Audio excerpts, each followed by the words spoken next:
సంతోషం కావాలంటే దేవుని చిత్తం నీవు నెరవేర్చాలి. నువ్వు పుట్టక మునిపే నీ విషయములో దేవుని చిత్తం ఉంది. నీవేమవ్వాలో దేవుని చిత్తం ఉంది.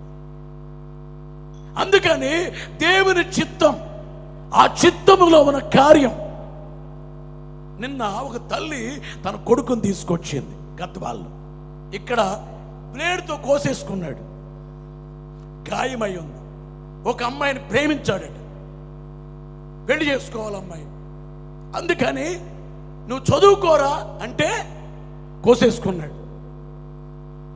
ఏడుస్తుంది. నేను ఆ బాబుతో చెప్పాను, బాబు నీకు దేవుడు ఏ స్టేటస్ ఏర్పాటు చేశారో అక్కడికి వెళ్ళి నీ పెళ్లి గురించి ఆలోచించాలి. ఇప్పుడేంటి పెళ్ళి? చదువుకునే టైంలో పెళ్ళేంటి?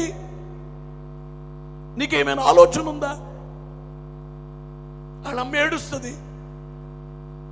ఈరోజు మీకు చెప్తున్నాను, ఎంతో మంది తల్లిదండ్రులు మా దగ్గరికి వచ్చాయా, నాకు కొడుకున్నాడయ్యా, నాకు కుమార్తె ఉందయ్యా. నిజంగా ఒక ఆయన అంటున్నాడు, నా కూతురే నా భార్య కడుపులో ఉండగా చచ్చిపోతే బాగుండు పాస్టర్ గారు.